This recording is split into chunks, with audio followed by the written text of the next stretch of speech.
اعوذ باللہ من الشیطان الرجیم بسم اللہ الرحمن الرحیم۔ صدر احترام، مہمانان عزیز اور سامعین کرام، السلام علیکم ورحمۃ اللہ وبرکاتہ۔ آج کی سپر محفل میں میری تقریر کا عنوان ہے حضرت محمد صلی اللہ علیہ وسلم کی سیرت اور آج کا مسلمان۔ حاضرین والا شان، ہر چند مجھے اعتراف ہے کہ امام الانبیاء، حبیب کبریا حضرت محمد صلی اللہ علیہ وسلم کی سیرت مبارکہ پر لفظ شائع کرنا ہرگز بھی کسی کام کے ٹکڑے کی بس کی بات نہیں، کیونکہ حضرت محمد صلی اللہ علیہ وسلم کی سیرت مبارکہ وہ علم اور عنوان ہے کہ خود رب رکان و مقام اس کا مقرر شان ہے، لیکن جنون دل اور وقور شوق تھمائے نہیں تھمتے۔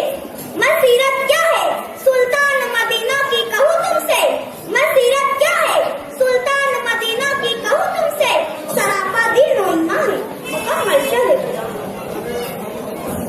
جی ہاں محترم حضرات، یقیناً حضرت محمد صلی اللہ علیہ وسلم کی سیرت اول تا آخر قرآن کریم کی تفسیر اور دین و ایمان کی تفسیر۔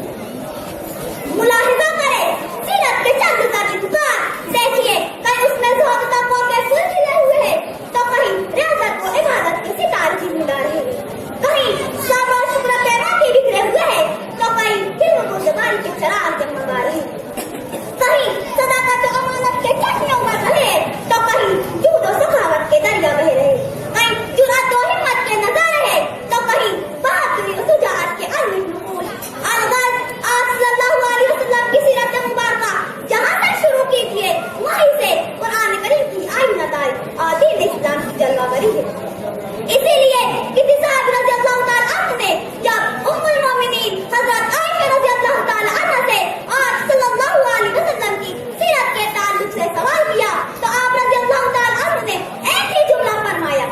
کیا تم نے قرآن مجید نہیں پڑھا؟ وہی تو ہے آپ صلی اللہ علیہ وسلم کی سیرت۔ حاضرین، آپ صلی اللہ علیہ وسلم کی سیرت جو یقینی علاج ہے برسوں سے بیمار پڑی ہوئی انسانیت کا، جو حقیقی سبب ہے اللہ اور اس کے رسول صلی اللہ علیہ وسلم کی معرفت کا،